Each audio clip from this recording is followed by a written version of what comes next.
Clinton County Compost Facility at Platsburg, New York, is located on the western side of Lake Champlain. This highly visited community is very environmentally and ecologically conscious. The wastewater treatment facility at Platsburg, New York, was rebuilt in 1985 and produces 36 wet tons of municipal solids per day. The capacity of this plant is 20 dry tons per day.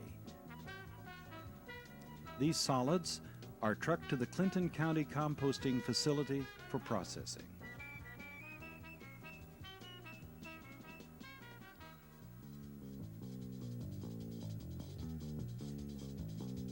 You're looking at the front of the plant and the main reactor area. There are 2 reactors at this plant. This plant was designed to handle 28 dry tons per day and can handle 35 tons per day for a limited time. Let's look at the control system first.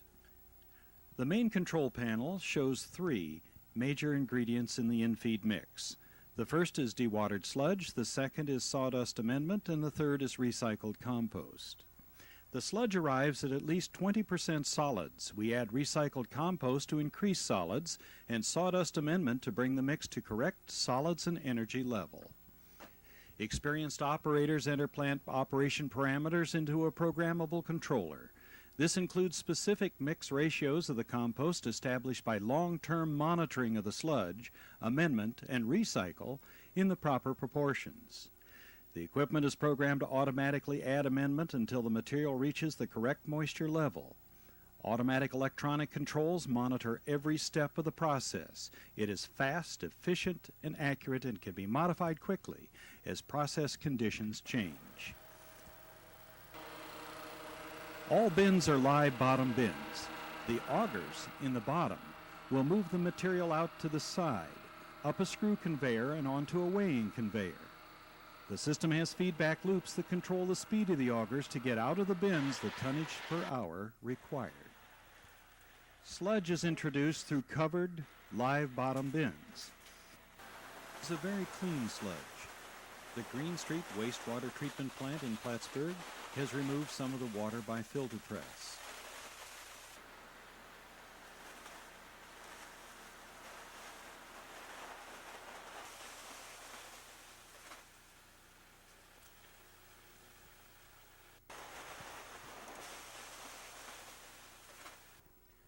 Amendment is hardwood sawdust stored in barns and brought to the amendment bins by a front-end loader. The amendment or sawdust bin has a screen or grizzly to screen out boards and rocks. 26 feet down, in the lower level of the process building, there are 2 sludge bins, a recycle and an amendment bin at the far end. Drive augers from the bins and a double screw cross collector move the material to a conveyor where it crosses the belt scale and is weighed. The material is loaded onto a reversing belt that can send it to either of 2 pug mill mixers.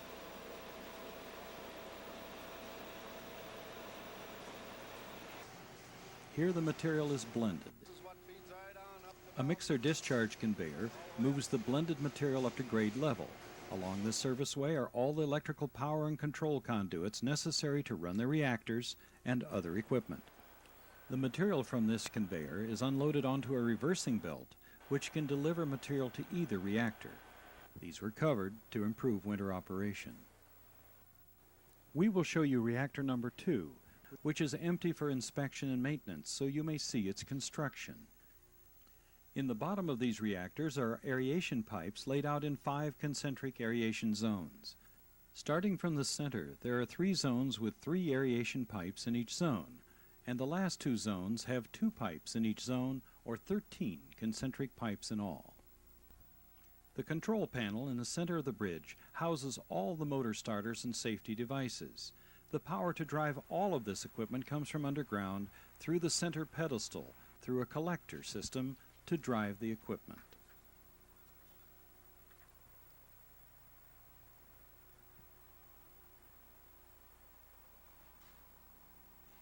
This view shows a fully charged reactor material is being fed into a center chute on the onboard conveyor, which carries the material to the outside wall of the reactor. In a few hours, the new material will reach operating temperature. The augers are mixing material on the far side of the reactor now. Air is forced up through the piping and up through the stone bed to remove water and excess heat from the composting mass and to provide oxygen. The activity of the bacteria increases and the organic matter in the sludge is broken down. This activity raises the temperature of the mass to 55 degrees centigrade or 135 degrees Fahrenheit. The heat releases CO2 and water vapor. Temperatures and other information from each of the 5 zones is continually monitored, and this information is used to control the process. The material remains in the reactor approximately 14 days.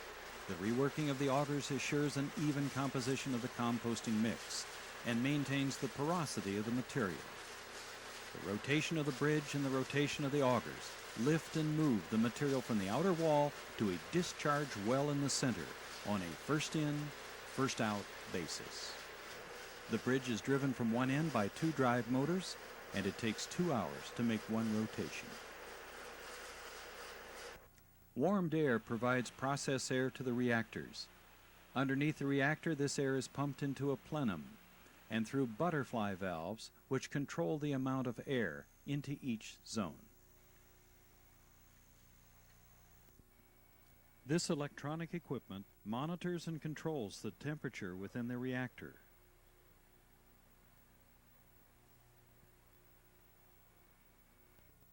The temperature control panel shows that the material is operating correctly all the way across the reactor. These controls involve set points. Anything below the set point will close the air valve, anything above it will open it. The temperature probes are inserted 5 feet into the mass, but when the augers approach the probes, they are lowered. When the augers pass overhead, the probes are reinserted into the mass.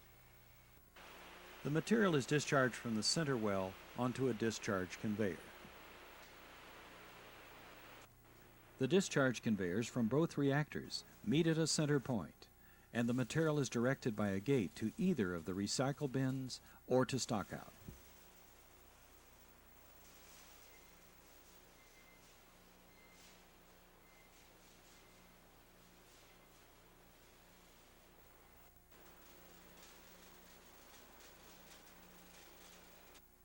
It is also being weighed, and the tonnage is tracked on a weekly basis.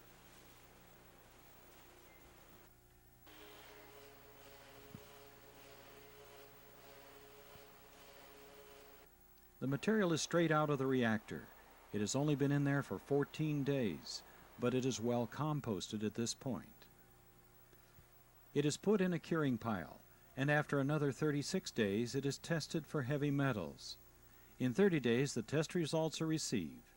Total curing time is 66 days. The entire area is tarmac sloped to a corner that drains to the sewer system. No leachate leaves the property. Odor control is provided by a wet scrubbing system. Air is pumped through a tower where an acid wash removes the solids, ammonia, and odors from the air. Surfactant is also used to clean the air. The pH is constantly monitored for proper operation of the scrubber.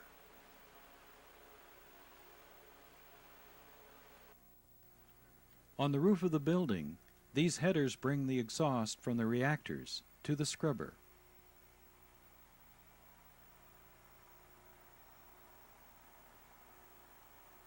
The exhaust stack vents CO2 and water. This compost has been exposed to operating temperatures of at least 135 degrees Fahrenheit for 14 days. Any pathogens existing in the sludge are killed after being in these temperatures for 3 days. Landscapers take most of the compost, which is humus material, and blend it with sand and poor soil to make topsoil. It is used here on the site for flower gardens and to nurture the trees. The Fairfield reactor is a composting system that is an environmentally correct method of recycling organic waste, a safe, continuous process converting a problem into a marketable product.